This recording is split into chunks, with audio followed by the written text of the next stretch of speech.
안녕하세요. 스리토생입니다. 오늘 12월 30일 NBA 경기 분석해보도록 하겠습니다. 일단 첫 번째 경기는 클리블랜드 대 뉴욕 닉스입니다. 일단 클리블랜드는 개막 후 3연승을 달리고 있죠. 올 시즌 출발이 매우 좋은 클리블랜드입니다. 일단 케빈 러브가 부상으로 조금 결장하고 출전 시간이 좋지 않았지만 일단 낸스 주니어가 잘 버텨줬고 두루먼드가 골밑을 확실히 지켜줬었죠. 일단 지난 경기에서도 엔비디를 상대로 24득점 14리바운드로 더블더블을 기록해줬고 그리고 가드진에서는 섹스턴과 갈랜드가 맹활약을 해주고 있습니다. 반면 뉴욕 닉스는 지난 미러키와의 경기에서 130대 110으로 승리를 했죠. 일단 지난 경기에서 뉴욕은 54.1%의 야투 성공률을 기록했고 3점슛 성공률이 59.3%였습니다. 59.3%? 이게 오타인지 모르겠지만 제 실수일 수도 있는데 59.3%였고요. 일단 뉴욕은 지난 경기에서 랜들 선수가 29득점 14리바운드 야투 성공률 47.1%를 기록하면서 괜찮은 활약을 해줬고 RJ 바렛이 살아났죠. 17득점을 올려주네요. 그리고 벤치에서는 벅스 선수가 18득점을 올려줬죠. 일단 이 경기는 클리블랜드가 1.45로 정배를 받았고 뉴욕 닉스가 2.11로 역배를 받았죠. 일단 이 경기의 포인트는 일단 체력적으로 두 팀 모두 문제가 없고요. 하지만 일단 클리블랜드는 케빈 러브가 또 결장을 한다고 하네요. 종아리 부상 때문에 케빈 러브가 결장을 하고 뉴욕 닉스는 알렉 벅스가 결장을 한다고 합니다. 저라면 이 경기는 그래도 클리블랜드가 승리하지 않을까 싶네요. 물론 케빈 러브가 빠진 게 조금 크긴 하지만 뉴욕 닉스도 알렉 벅스가 빠질 확률이 매우 높다고 합니다. 만약 알렉 벅스가 빠진다면 뉴욕 닉스는 솔직히 벤치에서 득점을 해줄 선수가 아예 없기 때문에 그나마 오스만이 있는 클리블랜드가 낫지 않을까 싶네요. 그리고 무엇보다 두루먼드를 막아낼 수 있는 자원이 없는 뉴욕 닉스입니다. 미첼 로빈슨이 두루먼드를 막아줘야 하는데 최근 컨디션이 그렇게 좋은 것도 아니고 조금 부족하기 때문에 랜들과 RJ 바렛에 조금 부담감이 커질 것으로 보이는데 최근에 섹스턴과 갈랜드 이 두 명의 어린 가드진들의 활약이 괜찮기 때문에 클리블랜드가 일반승은 가져가지 않을까 싶네요. 하지만 핸디는 이 경기는 조금 위험해서 패스하는 게 낫지 않을까 싶네요. 그 다음 경기는 디트로이트 대 골든스테이트입니다. 일단 디트로이트는 3연패를 빠졌죠. 지난 애틀란타의 경기에서 128대 120으로 패배를 당했죠. 일단 지난 경기에서 야투 성공률 43.9%에 그쳤죠. 물론 그리핀과 로즈 선수가 결장을 하긴 했지만 그래도 전력이 너무 좋지 않았었죠. 그나마 다행인 점은 일단 그랜트 선수가 27득점, 야투성을 45%를 기록하면서 공격력을 끌어올렸었고요. 그리고 플럼리 선수가 9득점 12리바운드, 야투 성공률 100%를 기록하면서 이 두 명의 이적생들, 덴버에서 온 이 두 명의 선수들이 컨디션을 끌어올렸고 폼을 끌어올린 상황입니다. 그리고 조시 잭슨 선수가 27득점을 올려줬네요. 반면 골든스테이트는 패패승을 오가고 있습니다. 지난 시카고와의 경기에서 129대 128로 승리를 했죠. 일단 스테판 커리가 36득점을 올려주긴 했지만 3점슛이 커리 치고는 그렇게 좋은 편은 아니었고 일단 위긴스가 조금 살아났다는 게 골든스테이트에게는 희소식이죠. 그리고 오브레 선수는 일단 8득점 18.8%를 기록했는데 3점슛도 6개를 쏴서 0개를 성공시킬 정도로 슛감이 영 아니었죠. 일단 이 경기는 디트로이트가 2.11로 역배를 받을 것으로 보이고 골든스테이트가 1.45를 받았는데 이 경기의 포인트는 일단 드레이먼드 그린이 이번 경기도 나오지 할 가능성이 매우 높고요. 그리고 디트로이트에선 오카포가 결장인데 이 경기는 디트로이트가 핸디승은 가져가지 않을까 싶네요. 기준점이 3.5인데 디트로이트 핸디승이 가장 낫지 않을까 싶네요. 저라면 이 경기는 언오버가 아니라 일반 승패는 안 갈 것으로 보이네요. 일단 골든스테이트는 커리가 36득점을 올려줬는데도 나머지 4명이 확실히 해주지 못하고 있죠. 특히 오브레 선수의 심각한 부진이 있고 위긴스와 와이즈맨의 기복도 그렇게 믿을만하지 못하기 때문에 디트로이트 핸디승이 낫지 않을까 싶네요. 그치만 변수라면 일단 로즈와 그리핀이 또 결장을 한다면 골든스테이트가 이길 확률이 매우 높겠지만 로즈와 그리핀이 뛴다면 디트로이트 핸디승으로 가는 게 낫지 않을까 싶네요. 그 다음 경기는 인디애나 대 보스턴입니다. 일단 인디애나는 3승을 거뒀죠. 지난 보스턴과의 경기에서 108대 107로 승리를 했죠. 반면 보스턴은 승패패 2연패에 빠졌습니다. 지난 맞대결에서 맞붙고 백투백으로 이틀 쉬시고 또 맞붙는 두 팀. 일단 인디애나는 지난 경기에서 야투 성공률 51.1%, 3점슛 성공률 26.9%였습니다. 반면 보스턴은 50.6%, 3점슛 성공률이 39.1%였죠. 일단 지난 경기에서 보스턴의 주전 싸움은 나쁘지 않았지만 인디애나가 승리할 수 있었던 이유는 벤치에서 홀리데이 그리고 맥더마트가 29득점을 합작했기 때문이죠. 일단 이 경기는 보스턴이 1.67로 정배를 받았고 인디애나가 1.77로 역배를 받았죠. 이 경기는 보스턴이 일반승을 가져가지 않을까 싶네요. 일단 지난 맞대결에서 보스턴이 나름 사보니스를 상대로 잘해줬었죠. 탐슨과 타이스가 득점력에서 매우 저조했지만 사보니스를 19득점에 묶으면서 괜찮은 활약을 해줬고 나름 사보니스를 견제하는 데 성공했다고 봅니다. 또한 터너도 10득점에 묶어버리면서 괜찮았고요. 그리고 희소식이라면 마커스 스마트가 공격력에서 조금씩 살아나고 있다는 점입니다. 그래서 이 경기는 테이텀과 브라운이 제 역할을 해주고 그리고 탐슨과 타이스가 조금만 공격적으로 나선다면 보스턴이 충분히 승리하지 않을까 싶네요. 물론 벤치에서 조금 불안한 면이 있긴 하지만 보스턴이 인디애나보다 좋은 점은 확실히 외곽이죠. 지난 경기에서도 3점슛 성공률이 거의 40%대였기 때문에 이번 경기에서도 테이텀과 브라운의 외곽을 살리면서 보스턴이 조금 우위를 점하지 않을까 싶네요. 그럼 이 경기는 보스턴 승, 보스턴 핸디 승이 낫지 않을까 싶네요. 그 다음 경기는 필라델피아 대 토론토입니다. 일단 필라델피아는 2승 1패고 승승패로 오가고 있습니다. 반면 토론토는 3패를 당한 상황이죠. 3연패 중이죠. 일단 필라델피아는 지난 클리블랜드와의 경기에서 118대 94로 대패를 당했죠. 야투 성공률 41.8%, 3점슛 32.4%를 기록하면서 3점슛은 그렇게 나쁘진 않았지만 선수들의 슛감 자체가 매우 좋진 않았죠. 일단 해리스 선수가 16득점, 50%를 기록했고 벤 시몬스가 15득점, 그리고 62.5%를 기록하면서 해리스와 시몬스의 활약은 나쁘지 않았지만 일단 주전으로 나온 하워드 선수가 9득점밖에 올리지 못했고 외곽에서는 그린과 세스커리가 심각하게 부진했었죠. 반면 토론토는 지난 샌안토니오와의 경기에서 119대 114로 패배를 당했죠. 일단 야투 성공률이 45.8%로 그래도 지난 두 경기보다는 나은 경기력을 펼쳤다고 봅니다. 무엇보다 시아캄 선수가 16득점, 15리바운드로 야투 성공률이 그렇게 좋진 않았지만 그래도 공격에서 조금씩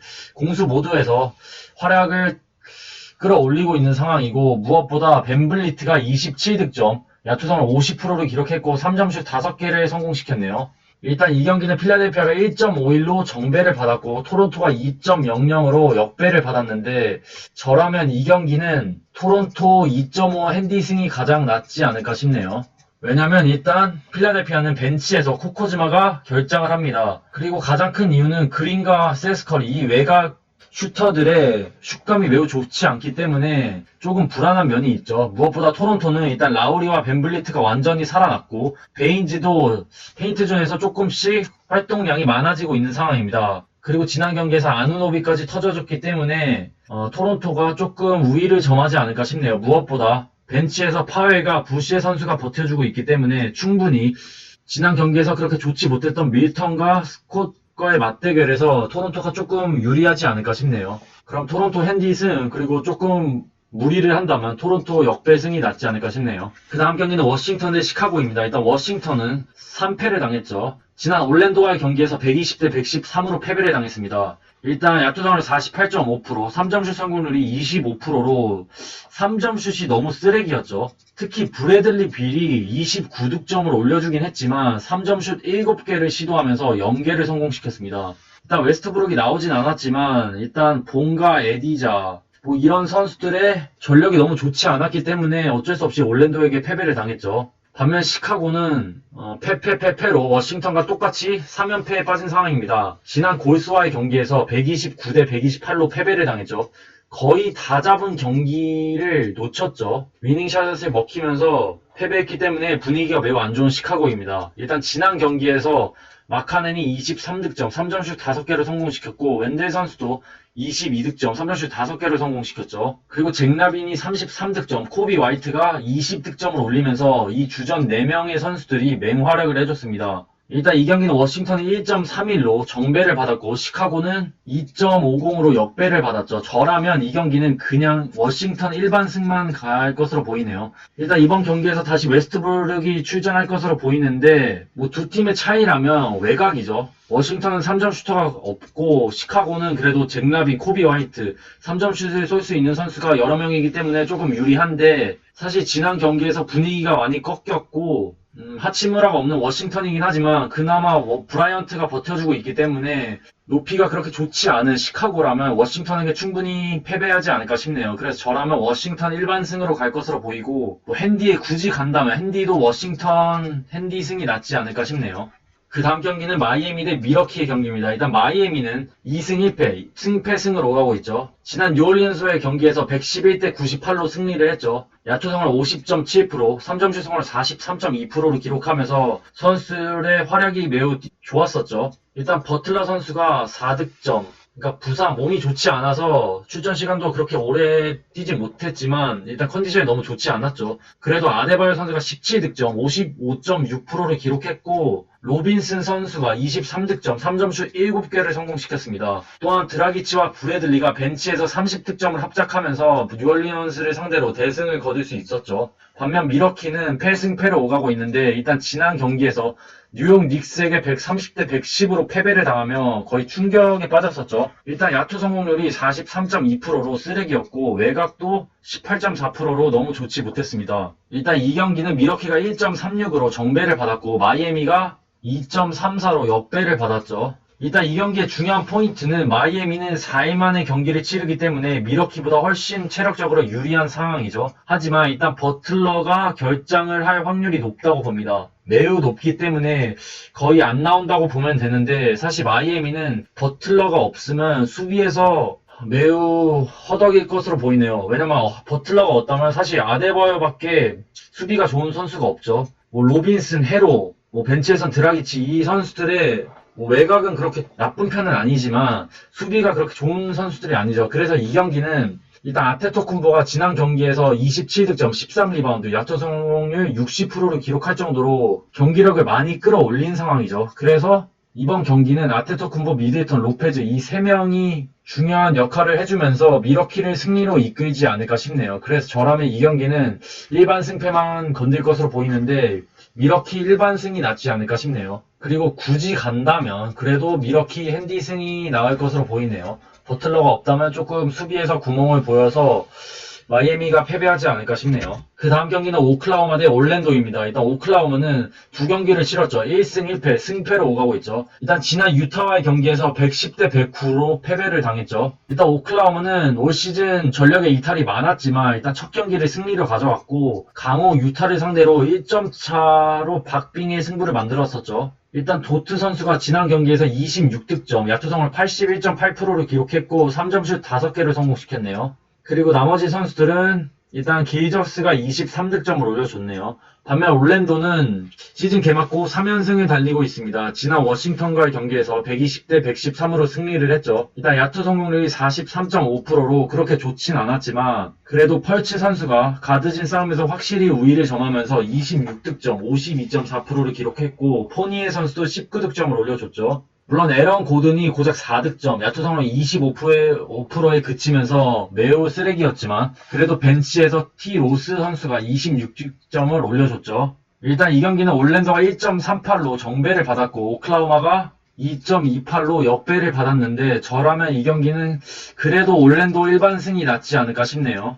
일단 가장 큰 이유는 오클라호마는 지난 경기, 그러니까 오늘 경기에서 유타와 엄청난 박빙의 승부까지 갔었는데 패배했기 때문에 조금 타격이 크죠. 출전 시간의 조절도 충분히 못했고 백투백이기 때문에 체력적으로 많이 불리한데 최근 오클라호마의 벤치 디알로 선수가 그렇게 좋은 활약을 해주고 있진 않기 때문에 올랜도의 벤치 로스가 확실히 우위를 점할 것으로 보이고 물론 고든과 베이컨의 활약이 조금 부족하긴 하지만 부세비치가 확실히 버텨주고 있기 때문에 올랜도가 조금 유리하지 않을까 싶네요. 그래서 올랜도 일반승이 나아 보이는데 핸디는 조금 위험해 보이네요. 저라면 핸디는 패스할 것으로 보이네요. 왜냐하면 최근 오클라호마의 경기력이 그렇게 나쁘진 않기 때문에 슛감 자체가 나쁘지 않기 때문에 핸디는 조금은 위험할 수도 있다고 봅니다.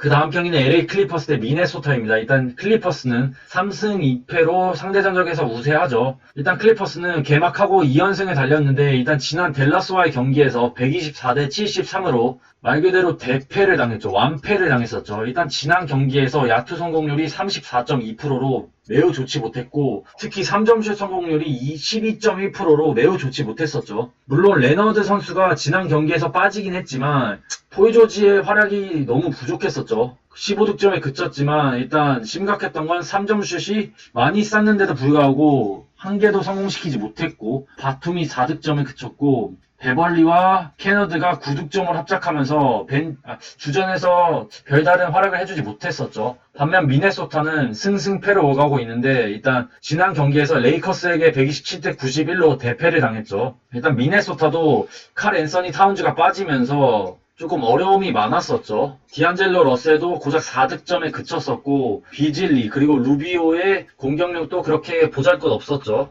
일단 이 경기는 클리퍼스가 1.17로 정배를 받았고 미네소타가 3.25로 역배를 받았는데 그래도 이 경기는 클리퍼스가 승리하지 않을까 싶네요. 물론 이번 경기에서도 레너드가 나올지 안 나올지는 모르겠지만 일단 칼 앤서니 타운즈가 결정할 확률이 매우 높습니다. 그렇다면 미네소타는 일단 높이에서도 많이 밀리고요. 그리고 지난 경기를 보니까 칼 앤서니 타운즈가 없는 미네소타는 공격을 어떻게 해야 할지도 모르는 팀입니다. 그리고 일단 러셀과 루비오가 그렇게 팀워크가 잘 맞는 것 같지도 않고 일단 러셀이 야투 성공이 28.6%로 쓰레기였죠. 그래서 이 경기는 최근 폴 조지의 활약을 믿을 순 없지만 그래도 주바치와 루 윌리엄스가 버텨주고 있는 클리퍼스의 벤치를 믿는 게 낫지 않을까 싶네요. 그래서 클리퍼스 핸디 승이 낫지 않을까 싶네요. 그 다음 경기는 피닉스 대 뉴올입니다. 일단 피닉스는 2승 1패죠. 승패승을 오가고 있는데 일단 지난 세크와의 경기에서 116대 110으로 승리를 했죠.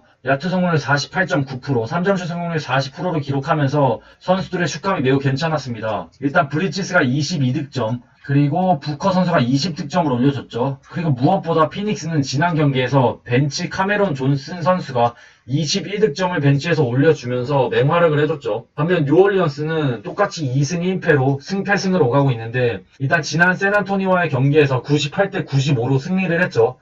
야투 성공률이 38.3%로 그렇게 좋진 않았지만 충분히 비빌 수 있는 전력이었죠. 일단 뉴올리언스는 잉그램 선수가 28득점을 올려주긴 했지만 공격 효율성이 그렇게 좋지 못했고 자이온도 효율성이 많이 떨어졌었죠. 지난 경기에선. 그리고 블레드소와 론조 볼의 부진이 또 이번 경기에서도 이어졌네요. 일단 뉴올리언스에게 희소식이라면 아담스의 경기력이 조금씩 올라오고 있는 상황이라는 것입니다. 일단 이 경기는 피닉스가 1.41을 받았고 뉴올리언스가 2.18로 역배를 받았는데 저는 이 경기가 가장 위험하지 않을까 싶네요.